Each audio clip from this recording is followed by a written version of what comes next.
There's a dog in here!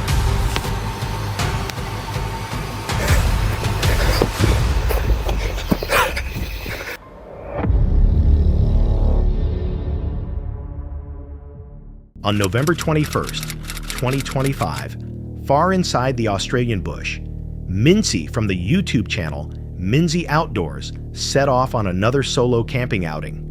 Her content usually centers on quiet nights, simple bushcraft habits, and the steady rhythm of spending time alone in nature. This trip, however, led her deeper into the forest as the weather began to shift. With only a small tent and a few essentials, she moved forward without realizing how quickly a calm escape could become far more unpredictable. I'm gonna start looking for a spot to camp because I think the rain's gonna set in really soon and it could be heavy. There's a really long poo here. I don't know if it's from a snake or something, but it's got a real big casing on the outside. Could also be intestines of some animal. I'm gonna break it open and see what's inside. It looks like grass. Maybe it's a kangaroo or something.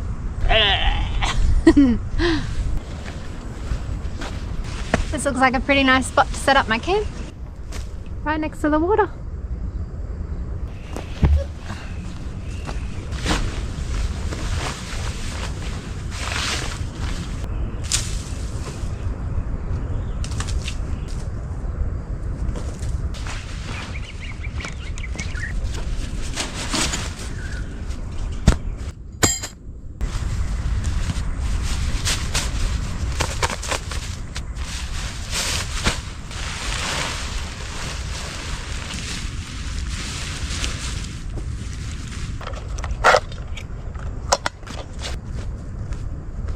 It's going to be a bit hard to find a straight stick around here for my tent.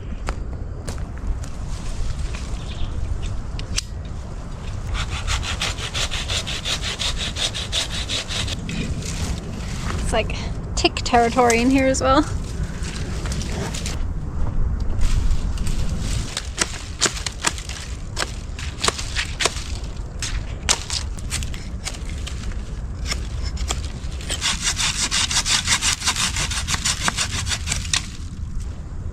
Maybe like here.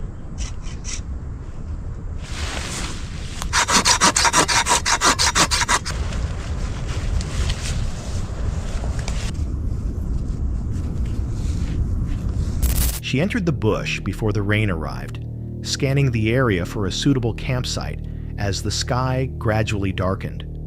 Along the path, she noticed a long stretch of droppings filled with grass and assumed they belonged to a kangaroo. Not far after, she came across a clearing near a stream and chose it as her camp before the weather worsened. What she didn't know was that the surroundings still had more in store. Big hole in the ground over here. I'm going to show you. What is it? Is there some creature that lives in there? I wonder if it opens up on the other side. Can you see anything down there? I'm going to climb down and see if I can see in the bottom of this hole. It's starting to rain. Oh! My shoe got wet. I can't get back up. Dang it.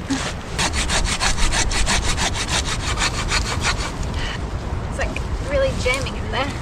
There we go. Ooh, it's like semi-wet inside, but it's a little bit dry.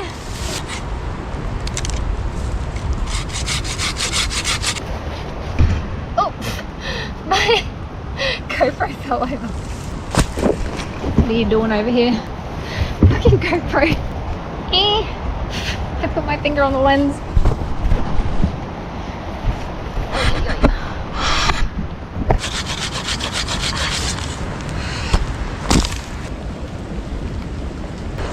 I need to go get my rain jacket. Getting too wet out here. Oh, don't fall in the hole.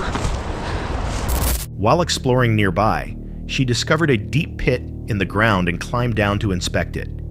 Soon after, the first drops of rain began to fall, turning quickly into a steady downpour. As she tried to climb back out, the damp soil made it difficult to keep her footing, but she managed to pull herself free and returned to camp. The storm was clearly just getting started. Oh my god, there's a big jumping jack on my bag. Don't bite me. They're usually pretty aggressive. Look at him, he's like, "Wah, wah. Please go off my bag." He's jumping. God damn it. Please. I just want to get my rain jacket. Okay.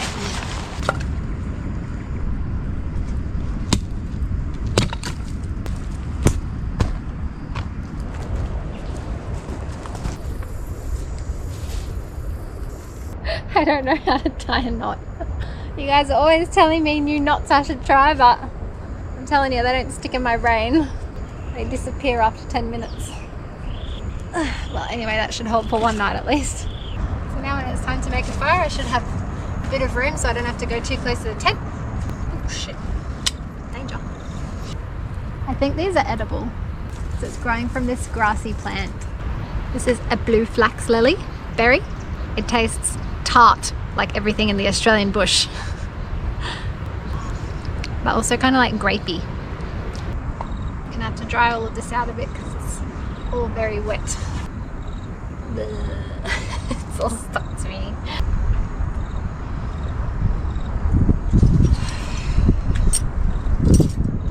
I'm feeling this is gonna be a smoky fire today.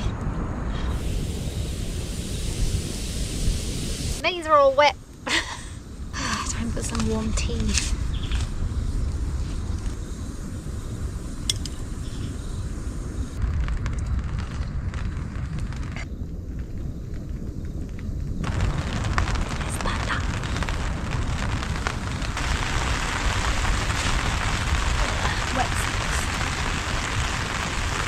Dry my feet off.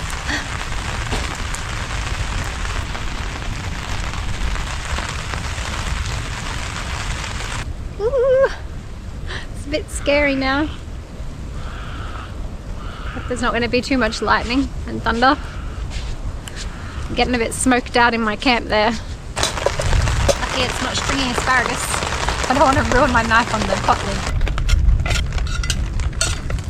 Home sweet home.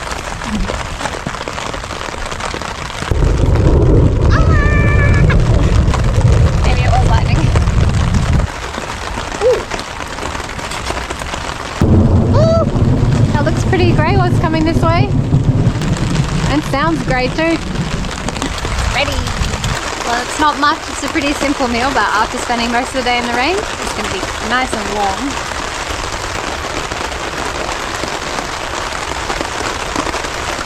Adding garlic is always the best idea. Are you ready for this dessert? It's a very Australian themed dessert tonight. I've got Milo. I don't know if you're familiar with Milo, but it's like choc milk drink. Next ingredient is Tim Tam. I don't know if they have Tim Tams everywhere in the world. This is an Australian dessert known around the world as the Tim Tam Slam, and I've actually never tried it before. I swear I am Australian, but I'm going to give it a go on YouTube for the first time. So start by biting the corners off, and I'm told this can get very messy, so I'm prepared for that. The goal is to try and suck the hot chocolate through the Tim Tam. I do not see how this is going to work, but here goes. Oh my god, it actually works! I can't believe it! But it's melting in my hands! Ah! Okay, it works for about 2 seconds and then the thing just melts and then you have to eat it melted. Very small amount of Milo coming through the Tim Tam. I think this is a bit of a flop, to be honest. I prefer to just eat the Tim Tam when it's crunchy. As she worked on setting up her shelter, a jumping jack ant latched onto her pack, one of the more aggressive insects found in the Australian bush. She responded quickly, aware of how painful their sting can be, then continued pitching her tent as the rain settled in. The wind and thunder followed later, changing the mood of the night into something far less certain. Thunder echoed through the trees as evening arrived, and she kept her fire going just long enough to cook a simple meal and warm herself. Later, she finished the night with a Tim Tam Slam, amused when the biscuit melted faster than expected.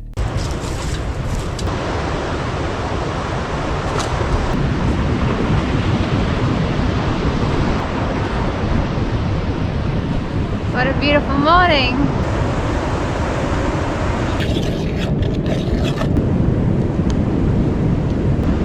I don't think there's a 5-star resort that can top this. It's beautiful this morning. They might be able to top my oats though.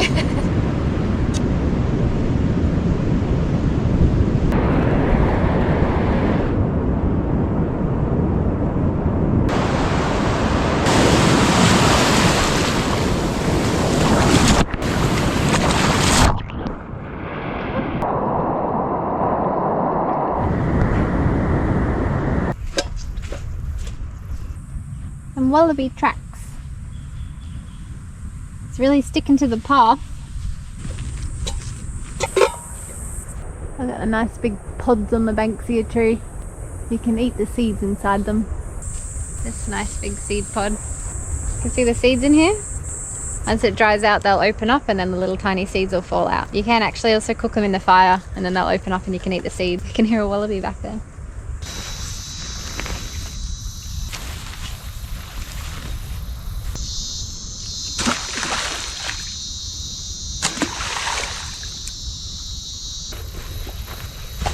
By morning, the storm had cleared, and she spent the daylight observing the environment, tasting the sweet resin from a grass tree, examining banksia plants, and following wallaby tracks before packing up and heading out. Some viewers pointed out that the Australian bush hides many dangers beneath the surface: ants, spiders, and burrowing animals that often go unseen. Others noted that heavy rain can muffle the natural sounds of the forest, potentially masking any movement near the tent overnight. If the storm had drowned out every sound around her and the ground was home to so many unseen creatures, viewers were left wondering, during those long, rain-soaked hours inside that small tent, was she truly alone or simply unaware of what remained close by? On March 31st, 2025, deep in Mississippi, Roman from the YouTube channel Roaming Reckless pressed on with her 50-state journey alongside her dog, Tazzy. Her videos usually capture long stretches of highway, quiet nights inside her aging Land Rover, and the uncertain realities of life on the road. But as she crossed into the state that evening, conditions changed quickly, setting the stage for a night she hadn't anticipated. Oh my gosh. Oh great, we're in a flash flood warning. Love it. Yeah. Alright. Oh my gosh, my wiper just fell off. My wiper literally just fell off.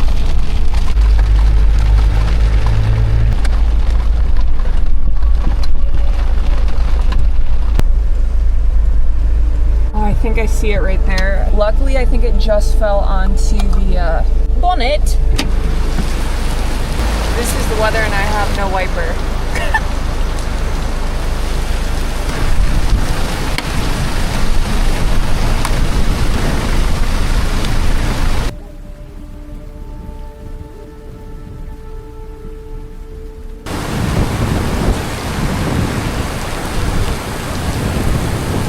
Yep. Welcome to Mississippi. This is nuts. Holy cow.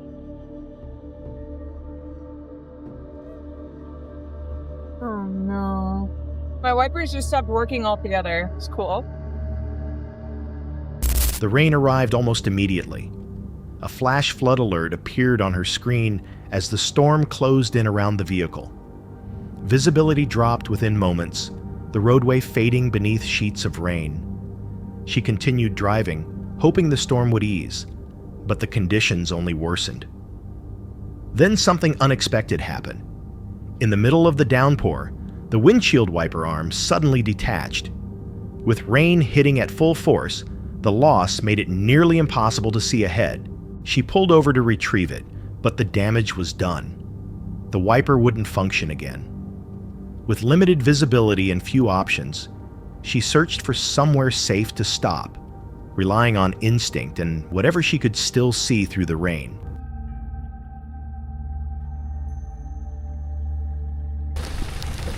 Oh my gosh, it's a downpour. Go potty.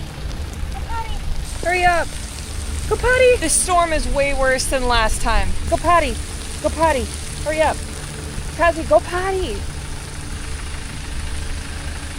This is not good. Oh my gosh, this is awful. Oh my gosh, this is horrible. I don't know if you can tell, but I'm absolutely drenched. And we thought Tennessee was bad. Tennessee was nothing. Back at it again, camping in a storm. The flash flood warning is only on for like the next hour though, so I think we'll be fine. Oh my gosh, I have so many leaks in this truck.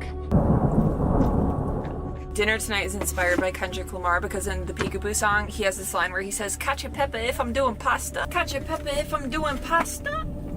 Why you acting tough on IG Live?"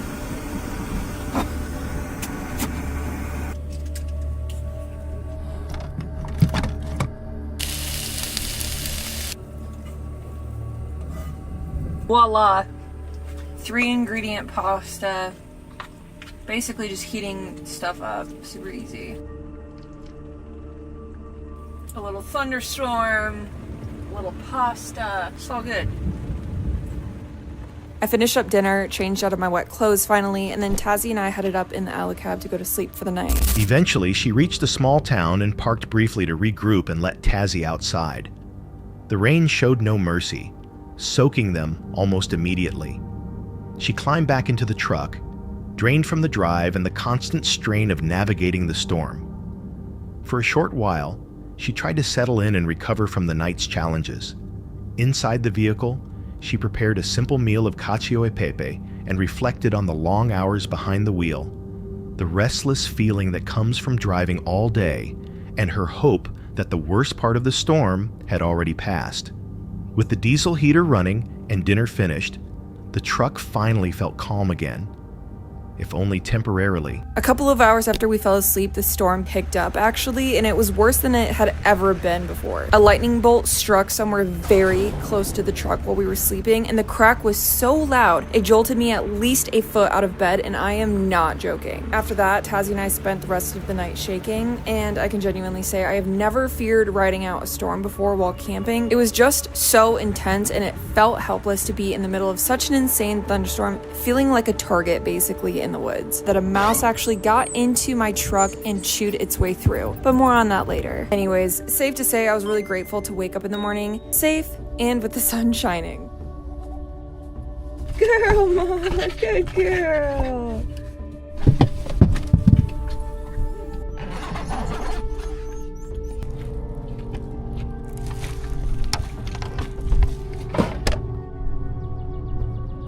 Later, after she had fallen asleep, a lightning strike hit so close it snapped her awake. She and Tazzy remained alert afterward, unsettled by how sudden and powerful it was. By morning, she discovered signs that a mouse had entered the truck during the storm, chewing into insulation before disappearing. After cleaning up and restocking supplies, she continued her journey, leaving behind one of the most difficult nights of the trip.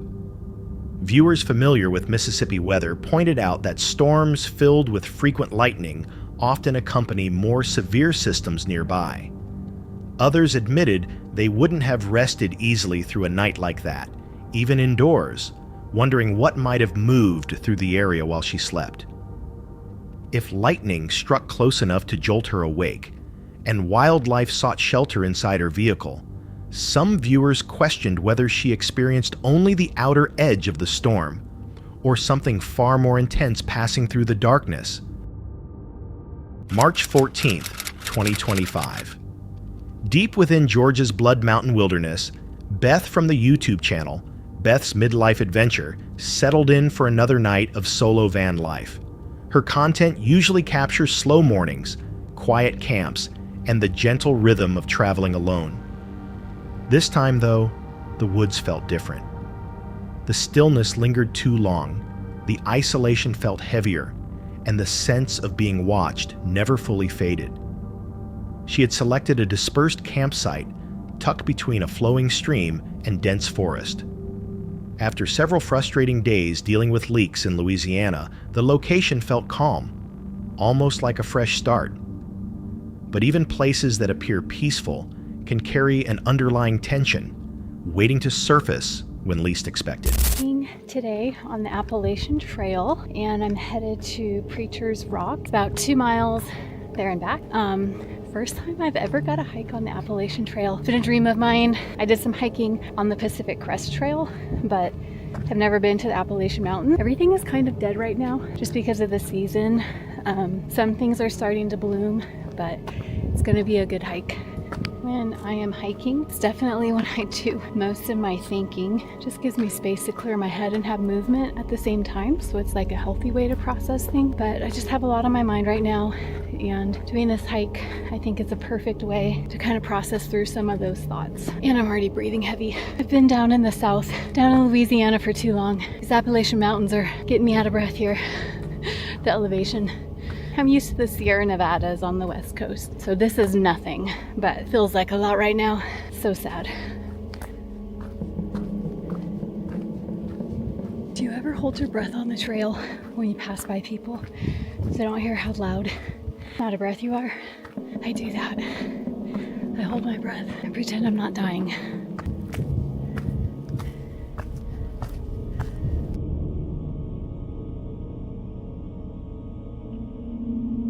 Earlier that day, she hiked a stretch of the Appalachian Trail toward Preacher's Rock, finally completing a route she had hoped to walk for years. The climb pushed her harder than anticipated, but it felt rewarding.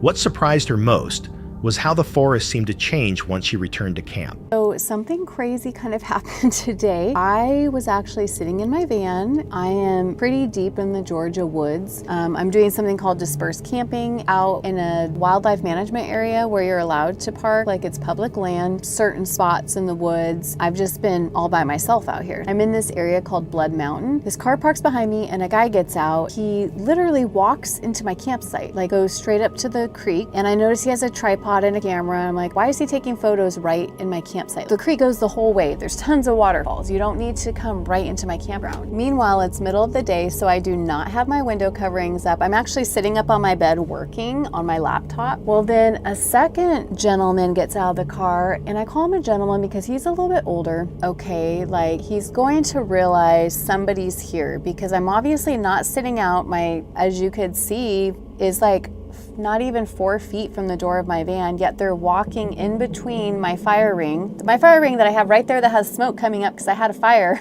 and my door. And I see him walk up to my front window where Apollo is sitting in the front seat, and he like is looking in the window, waving at Apollo, talking to him, and I'm like, I am right here. I'm right here working. He's right there in my window. It was so uncomfortable. I'm like, okay, he just saw the cat, he's gonna move on. But no, then he starts looking into my side window right here, my sliding door window.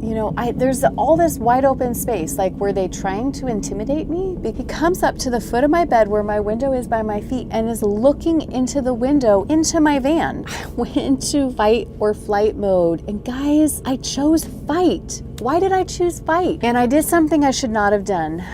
I opened my door. Hindsight, stupidest thing ever. But I went in there like, excuse me, can I help you? No, I cannot help them. No, why did I open my door? I am not gonna take on 2 grown men by myself. That's just not gonna happen. But that was my instinct. I'm disappointed in myself. The following day, while she was back at the site, 2 men drove in and stopped directly behind her van. Without hesitation, they stepped into her campsite.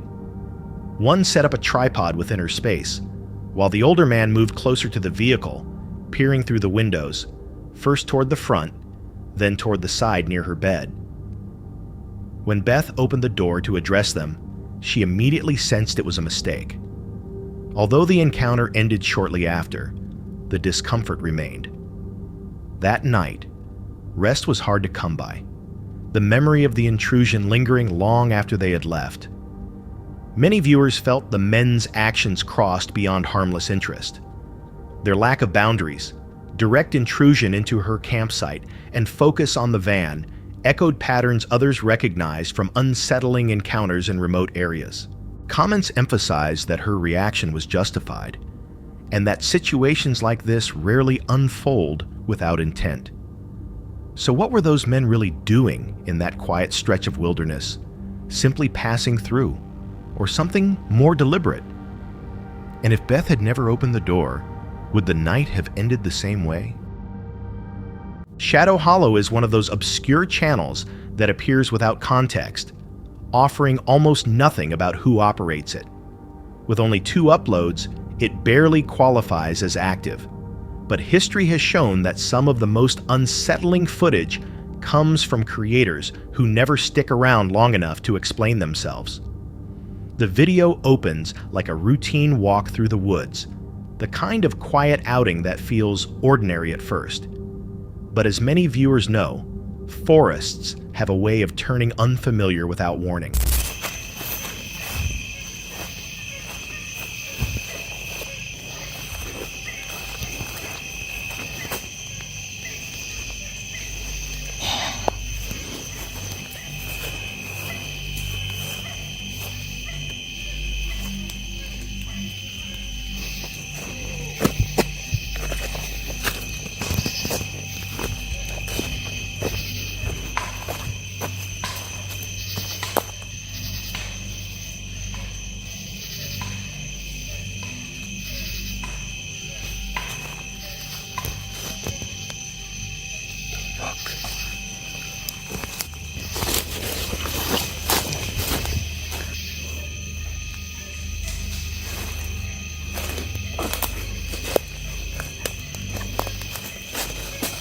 The first warning signs come in the form of distant sounds.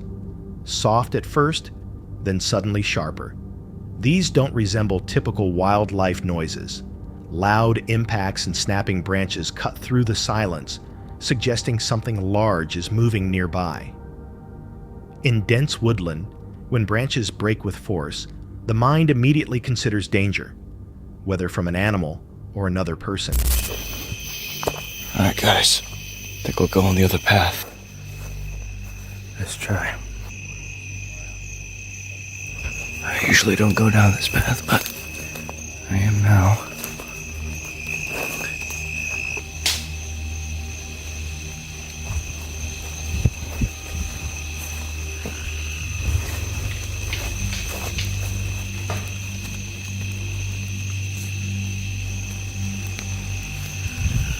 Just gonna ignore that.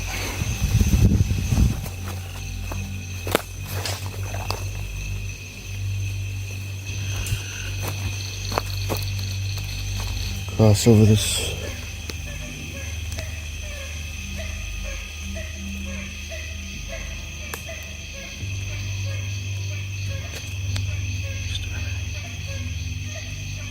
I saw something.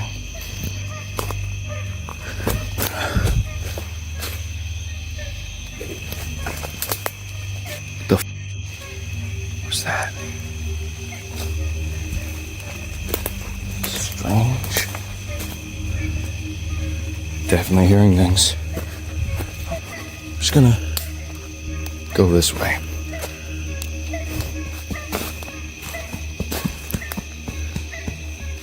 Alright, guys, we gotta go.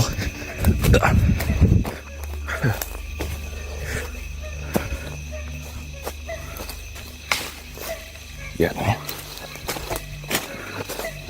Oh, that is. But I ain't trying to find out.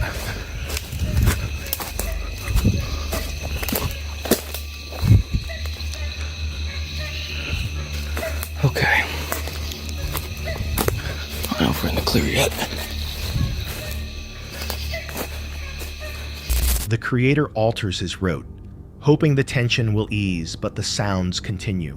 He catches fleeting movement between the trees, brief shapes that disappear before they can be clearly identified. Curiosity fades as fear takes over, and he attempts to leave the area. But panic in unfamiliar terrain complicates everything. Trails begin to blend together, fading light obscures familiar landmarks, and the sense of being followed becomes harder to dismiss. At one point, the noises intensify into rapid, heavy movement tearing through brush. In the distance,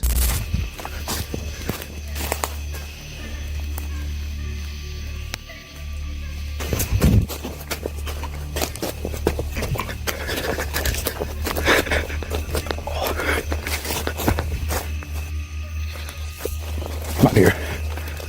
Oh, this is the way out.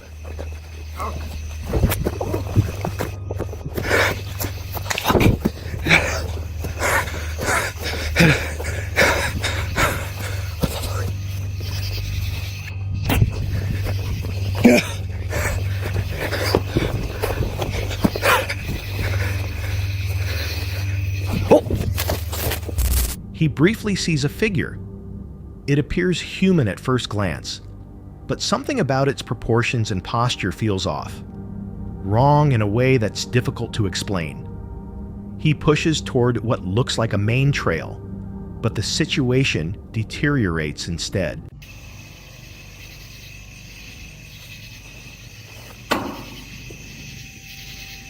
Maybe I'm just hearing things. No, it's definitely something. No, I'd go around this fucking corner. I just hop the fence, go back again. Alright. Please tell me nothing's behind this corner. Thank God. I think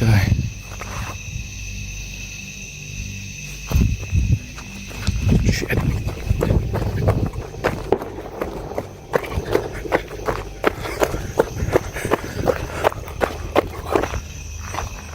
Shit.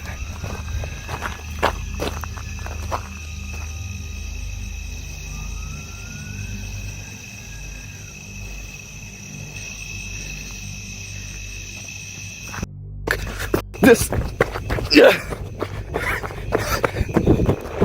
A sharp whistle cuts through the air.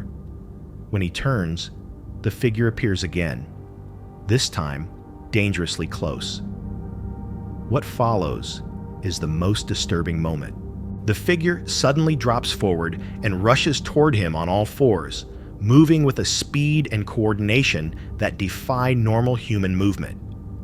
He runs in full panic and ultimately escapes, something confirmed by the fact that the footage was later uploaded. Whether the encounter was staged or real remains uncertain. With so little content on the channel, verification is nearly impossible. But if the footage is genuine, it raises troubling questions about what was actually moving through those woods that day. Some viewers suggest the figure could have been an animal distorted by low light and fear, while others argue its movement and behavior point to something far more unusual. The repeated appearances and apparent pursuit challenge simple explanations. If he hadn't fled when he did, how close would that crawling figure have come? And what was it truly intending as it followed him through the trees? Hiro and Tomo, the creators behind Omagatoki Film, are known for traveling throughout Japan to investigate haunted locations and unexplained phenomena. For this project, they chose one of their most extreme challenges to date: spending the night inside the abandoned Inunaki Tunnel, a place long associated with tragedy, violence, and persistent paranormal claims. Located in Fukuoka Prefecture, the tunnel was originally built as an access route to Inunaki Village. During its construction, multiple workers were killed in accidents, and even after the tunnel was closed in 1975 and replaced by a newer passage, reports of strange activity never stopped.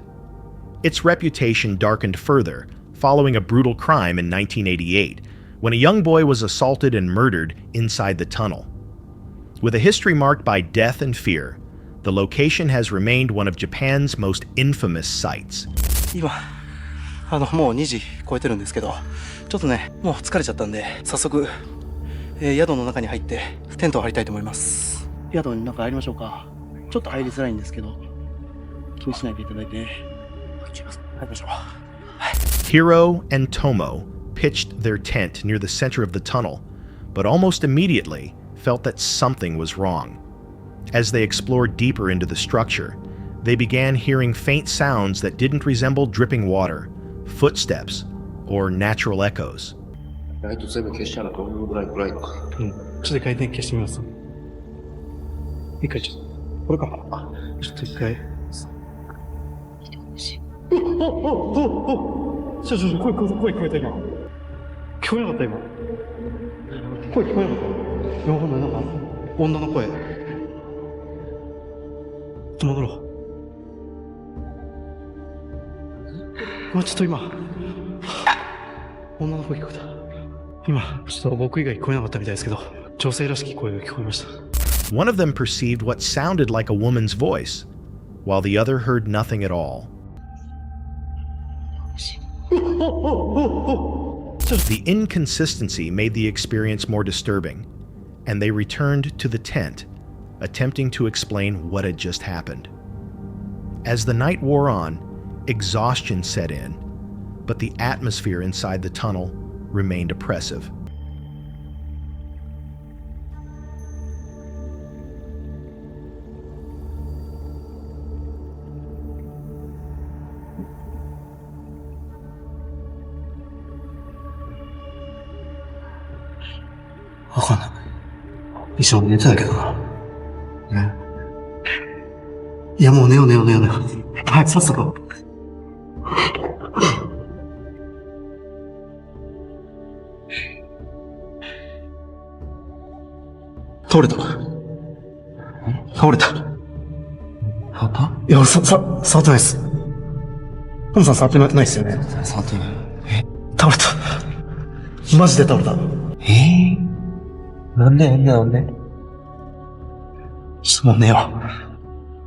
Around 3 a.m., their camera suddenly toppled over. At the time, they assumed it was a simple accident. It wasn't until later, while reviewing the footage, that they noticed something unsettling, a faint, head-like shape visible in the darkness behind the tent, something neither of them had noticed while it was happening. Not long after, the situation escalated further.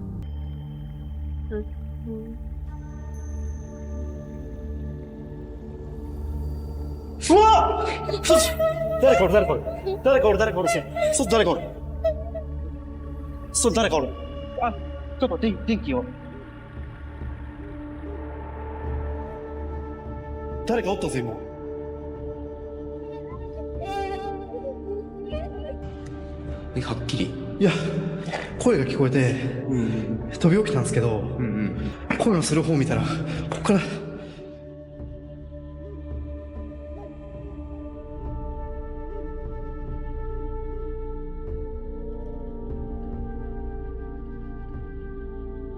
もう帰ろうよ。One of them sensed a presence outside and noticed a figure standing just beyond the tent entrance, positioned as though it was watching. Panic set in immediately.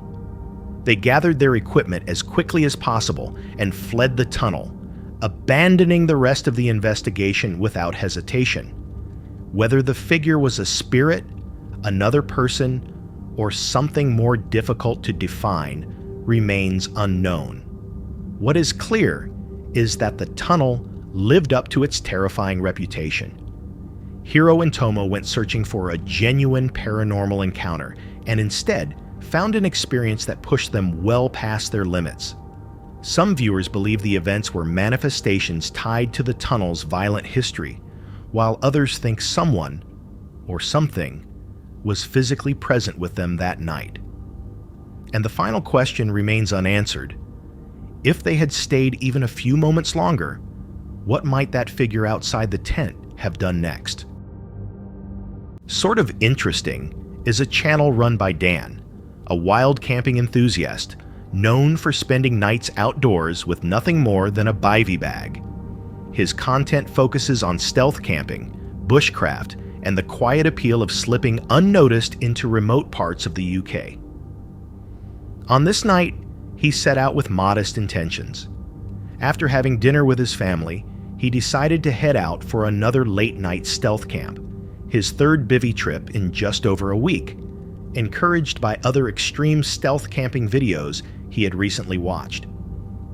Dan moved through tall grass and thick ferns, carefully scanning for a concealed clearing where he could blend into the landscape. Okay, so I am definitely concealed, although that might only count if I'm about 2 feet from the ground. So I'm just going to have a quick scout around this area for somewhere that's a little clearer to put maybe my basic ground sheet poncho down, but this is already quite amusing and humorous an activity to try and do. Wish me luck. Eventually, he settled on a narrow pocket of cover, surrounded by vegetation. The concealment wasn't ideal. There was barely enough room to use his small stool without being seen, but it was sufficient for a short overnight stay. He laid out his poncho tarp as a ground sheet, set up the bivy bag, and expected a quiet, uneventful night. Almost right away, the area felt busier than expected. Dog walkers passed nearby, chainsaws echoed from across the valley, and crows called from the trees. At one point, he even crossed paths with a dog walker while returning to the hidden spot, disrupting any sense of remaining unnoticed. Still, once darkness fully set in, the surroundings finally grew calmer. Dan zipped himself into the bivvy and settled into the familiar, low-profile comfort that makes stealth camping feel invisible. That calm didn't last long. I swear there's been like a firefly. I'm gonna shut up.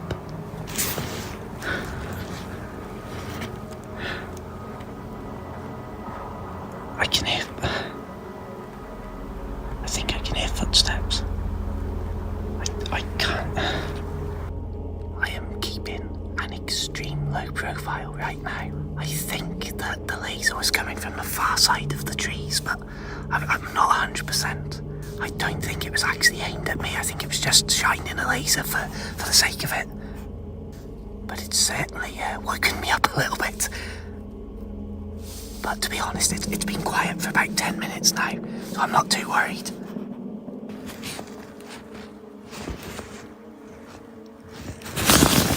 There's a dog in here! What the hell is it?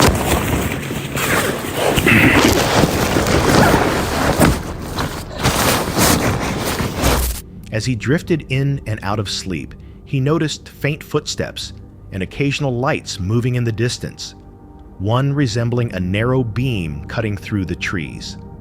Moments later, bright lights suddenly swept directly toward him.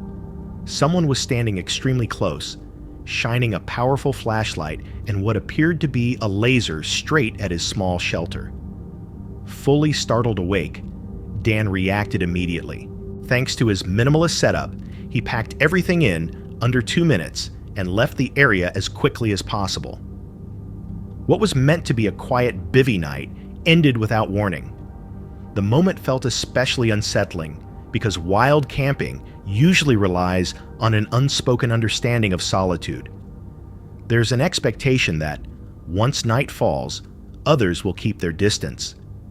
Being deliberately approached with lights and lasers broke that sense of safety entirely. Some viewers believe the lights may have belonged to curious locals or teenagers exploring the area, while others argue the direct, intentional approach suggests something more deliberate. The lack of clarity around the intruder's motive makes the encounter difficult to dismiss. If Dan hadn't woken up at that exact moment, how close would the unknown visitor have come? And what were they really doing in the darkness just feet away? That's it for tonight. Which moment creeped you out the most? Drop it in the comments. Have your own story? Share it with us, and stay tuned. The next one is even darker.